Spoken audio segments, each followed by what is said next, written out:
अब मैं जिस घर में रहता हूँ वो 4-4.5 करोड़ का घर है, 75,000 उसका किराया, वो भी 2 साल 70,000 पे था, अब बढ़ाया उसने। साला शरीर की ओनरशिप आपकी नहीं है तो घर की ओनरशिप काय की आपकी? तो म्हणतोय की तो 4 कोटी रुपयांच्या घरासाठी 75,000 रुपये भाडं देतोय.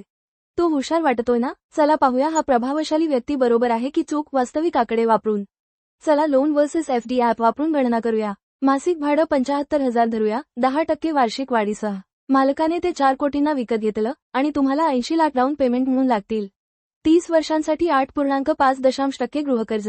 देखभाल 2 लाख दरवर्षी, मालमत्ता कर 1 लाख आणि मालमत्ता मूल्यवृद्धी फक्त 4% धरूया. आता परिणाम पाहूया. जसे तुम्ही पाहू शकता, 30 वर्षांत भाडं देणं त्याला सुमारे 6,70,00,000 रुपये खर्च करेल. त्याने घर न विकत घेता बचत केलेल्या डाऊन पेमेंटवरील परताव्यानंतर खरेदी केल्यास 3,31,00,000 रुपयांचा नफा होईल आणि मी गृहीत धरले आहे की मालक घरात राहतो.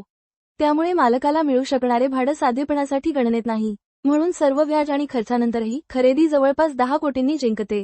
तो वर्षानुवर्षे भाडं देत राहील आणि शेवटी काहीही मालकीत नसेल. सध्या तो भाडेकरू आहे, 10 वर्षांनंतर तो भाडेकरू असेल, 20 वर्षांनंतर तो भाडेकरू असेल आणि 30 वर्षांनंतरही तो भाडेकरू असेल.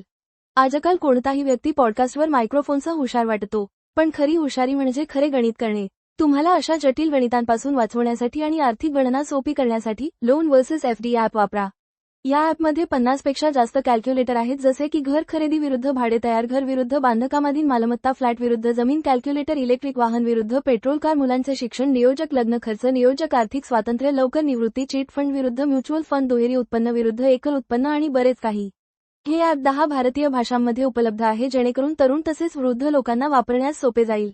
आजच ॲप डाउनलोड करा आणि आकड्यांशी खेळा आणि अधिक श्रीमंत बना.